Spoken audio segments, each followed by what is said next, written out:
नमस्कार दोस्तों, स्वागत है आपका आज की बेहद बड़ी और ताजा खबरों में। दोस्तों आज की इस वीडियो में जानेंगे आज की महत्वपूर्ण और ताजा खबरों के बारे में। तो दोस्तों वीडियो में आगे बढ़े उससे पहले आपसे एक छोटी सी विनती है कि इस वीडियो को लाइक और शेयर जरूर कर दीजिएगा, साथ ही हमारे चैनल को भी सब्सक्राइब कर लीजिएगा। वहीं पर दोस्तों वीडियो में आगे बढ़े उससे पहले आपके जनरल नॉलेज में वर्दी के लिए आपसे एक प्रश्न पूछना चाहते हैं। आज आपको कमेंट करके बताना है कि भारत की पहली महिला प्रधानमंत्री कौन थी। जी हां, कमेंट करके उनका नाम जरूर बताइएगा। तो चलिए दोस्तों एक एक करके सभी बड़ी खबरों के बारे में विस्तार से जानते हैं। पहली खबर, एसबीआई का शानदार ऑफर, बैंक बेच रहा है सस्ते में घर, गाड़ी और दुकान खरीदने के लिए करना होगा ये काम। जी हां दोस्तों, गाड़ी, घर, दुकान या फिर कोई शानदार सा प्लॉट खरीदना चाहते हैं तो देश का सबसे बड़ा सरकारी bank state bank of India SBI आपके लिए एक सुनहरा मौका लेकर आया है। एसबीआई मेगा ई ऑक्शन में मकान, दुकान खरीदने के लिए बेहतरीन मौका दे रहा है। एसबीआई 5 मार्च से मेगा ई नीलामी शुरू कर रहा है। इस मेगा ई ऑक्शन में हिस्सा लेकर आप बेहद सस्ते में मकान, दुकान या प्लॉट खरीद सकते हैं। दोस्तों आप एसबीआई की वेबसाइट पर जाकर इस नीलामी की पूरी प्रक्रिया को जान सकते हैं। चलिए दोस्तों अब जानते हैं अगली खबर। 1 अप्रैल से बदल जाएगा वाहनों से जुड़ा ये नियम, सरकार जल्द कर सकती है ये ऐलान। जी हां दोस्तों, सरकार की तरफ से सभी कार बनाने वाली कंपनियों की कार की फ्रंट सीट के लिए एयरबैग्स को अनिवार्य करने का आदेश जारी किया गया है। सड़क एवं परिवहन मंत्रालय ने इस प्रस्ताव को आगे बढ़ाते हुए ड्राइवर के बगल में एक वाहन के सामने की सीट पर बैठे यात्री के लिए एयरबैग्स देना अनिवार्य कर दिया है। माना जा रहा है कि यह प्रस्ताव जल्द लागू किया जाएगा।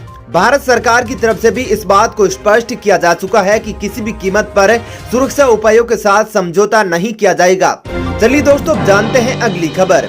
497 दिन बाद मोदी जी पहली बार करेंगे विदेश यात्रा, 26 मार्च को जाएंगे बांग्लादेश। जी हां दोस्तों, कोरोना के कारण 497 दिन बाद प्रधानमंत्री नरेंद्र मोदी की विदेश यात्रा फिर से शुरू हो रही है। वे 26-27 मार्च को बांग्लादेश का दौरा करेंगे। पीएम मोदी का बांग्लादेश दौरा 3 बड़ी वजहों से फोकस में है। पहला, बांग्लादेश के स्वतंत्र होने की 50वीं वर्षगांठ का समारोह है। दूसरा, बंगबंधु शेख मुजीबुर रहमान का जन्म शताब्दी वर्ष है। तीसरा, भारत बांग्लादेश के बीच कूटनीतिक रिश्तों का ये 50वां वर्ष है। भारत की नेबरहुड फर्स्ट और एक्ट ईस्ट पॉलिसी के तहत भारत बांग्लादेश के रिश्ते और मजबूत हुए हैं। चलिए दोस्तों जानते हैं अगली खबर। कोरोना वैक्सीन को लेकर सख्त हुआ हाई कोर्ट, सरकार पर की ये टिप्पणी। जी हां दोस्तों, कोरोना के टीके दूसरे देशों में दिए जाने को लेकर दिल्ली हाई कोर्ट ने सख्त टिप्पणी की है। कोर्ट ने कहा कि देश के सभी लोगों का टीकाकरण हो नहीं पा रहा है और हम कोरोना की वैक्सीन दूसरे देशों को दान कर रहे हैं या फिर बेच रहे हैं। कोर्ट ने सीरम इंस्टीट्यूट ऑफ इंडिया और भारत बायोटेक को निर्देश दिया है कि वे कोविशील्ड और कोवैक्सीन टीके को लेकर अपनी निर्माण क्षमता के बारे में जानकारी दे। चलिए दोस्तों जानते हैं अगली खबर। खुशखबरी, रेलटेल ने देश में 4000 रेलवे स्टेशन पर की फ्री प्रीपेड वाईफाई की सुविधा। जी हां दोस्तों, रेल यात्रियों के लिए खुशखबरी है। रेलवे पीएसयू रेलटेल ने कल से अपनी प्रीपेड वाईफाई सर्विस शुरू कर दी है। इसके सर्विस के तहत अभी देश के 4000 रेलवे स्टेशन पर यात्री prepaid high speed internet service का इस्तेमाल कर पाएंगे। इसके लिए यात्री नेट बैंकिंग, ई वॉलेट या क्रेडिट कार्ड से भुगतान कर सकेंगे। रेलटेल के सीएमडी पुनीत चावला ने कहा कि हमने यूपी के 20 रेलवे स्टेशनों पर प्रीपेड वाईफाई का टेस्ट किया और उसमें मिली फीडबैक के साथ हम इस योजना की शुरुआत भारत के 4000 से ज्यादा स्टेशनों पर करने जा रहे हैं। बता दें कि इसके लिए जो प्लान है उसके अनुसार 10 रुपए में 5 GB डेटा 1 दिन की वैलिडिटी के साथ मिलेगा। वहीं 10 रुपए में 10 GB डेटा 1 दिन की वैलिडिटी के साथ मिलेगा। दोनों देश आज करेंगे 5वीं शिखर वार्ता, क्षेत्रीय और वैश्विक मुद्दों पर होगी चर्चा। जी हां दोस्तों, प्रधानमंत्री नरेंद्र मोदी आज अपने स्वीडिश समकक्ष स्टीफन लोफवेन के साथ वीडियो कॉन्फ्रेंसिंग के जरिए शिखर वार्ता करेंगे। इस दौरान दोनों देश द्विपक्षीय संबंधों के अलावा क्षेत्रीय और वैश्विक मुद्दों पर भी बातचीत करेंगे। प्रधानमंत्री कार्यालय ने बयान जारी करके कहा कि दोनों नेता कोरोना महामारी के बाद आपसी सहयोग को मजबूत करने की दिशा में काम करेंगे। दोनों नेताओं के बीच साल 2015 के बाद यह 5वीं बातचीत होगी। चलिए दोस्तों जानते हैं अगली खबर। 6 करोड़ लोगों को बड़ी राहत, अब पीएफ पर मिलती रहेगी 8.5% दर के ब्याज। जी हां दोस्तों, देश के 6 करोड़ ईपीएफओ सब्सक्राइबर्स के लिए बड़ी राहत की खबर है। वित्त वर्ष 2020-21 के लिए पीएफ की ब्याज दरों में कोई बदलाव नहीं किया गया है। बता दें कि ईपीएफओ की सेंट्रल बोर्ड ऑफ ट्रस्टीज की बैठक में यह फैसला हुआ है। ऐसी खबरें आ रही है कि बैठक में पीएफ पर ब्याज दरों को घटाया जा सकता है, लेकिन अब बोर्ड ने वित्त वर्ष 2020-21 के लिए ब्याज दरों को 8.5% पर स्थिर रखा है। चलिए दोस्तों जानते हैं अगली खबर। अब घर बैठे ऑनलाइन पाए ड्राइविंग लाइसेंस, आरजी जैसी 18 सुविधाएं, नहीं जाना पड़ेगा आरटीओ, जारी हुई अधिसूचना। जी हाँ दोस्तों, अब आपको ड्राइविंग लाइसेंस लेने के लिए आरटीओ के चक्कर नहीं काटने पड़ेंगे। अब आपको ड्राइविंग लाइसेंस या फिर लर्नर लाइसेंस या फुल लाइसेंस या व्हीकल रजिस्ट्रेशन सर्टिफिकेट, वाहन का पंजीकरण प्रमाण पत्र, ये सभी सेवाएं ऑनलाइन मिल जाएगी। केंद्र ने गुरुवार को 18 आरटीओ सेवाओं को डिजिटल करने के लिए एक अधिसूचना जारी कर दी है। वहीं सड़क परिवहन मंत्रालय 18 सुविधाएं ऑनलाइन करने की तैयारी कर रहा है। इनमें लर्निंग ड्राइविंग लाइसेंस का रिन्यूअल, जिसमें ड्राइविंग टेस्ट की जरूरत नहीं पड़ती, डुप्लीकेट ड्राइविंग लाइसेंस या वाहन पंजीकरण सर्टिफिकेट में पते का बदलाव, इंटरनेशनल ड्राइविंग परमिट, लाइसेंस से वाहन की श्रेणी को सरेंडर करना, अस्थायी वाहन पंजीकरण, पूरी तरह से बनी हुई बॉडी के साथ मोटर वाहन के पंजीकरण के लिए आवेदन सेवाएं शामिल है। चलिए दोस्तों, जानते हैं अगली खबर। 10 माह में 12,000 रुपए तक सस्ता हुआ सोना, जानिए क्या है आज के ताजा भाव। जी हाँ दोस्तों, मोदी सरकार ने आम बजट में ज्वेलरी पर कस्टम ड्यूटी कम करने का ऐलान कर दिया है, जिसके बाद से लगातार भारतीय सराफा बाजार में सोना चांदी के दाम लगातार नीचे गिरते जा रहे हैं। नीचे लुढ़कते सोना चांदी के दाम के बीच खरीदारों के चेहरे पर काफी मुस्कुराहट देखने को मिल रही है।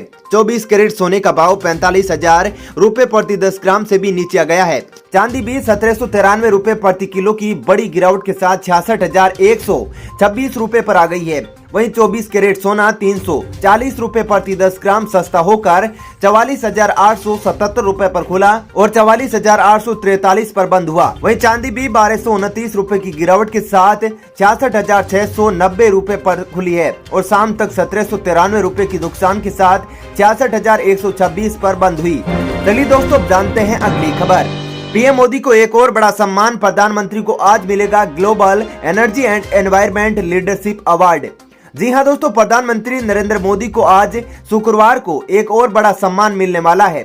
पीएम नरेंद्र मोदी को आज CERAWeek global energy and environment leadership award से नवाजा जाएगा।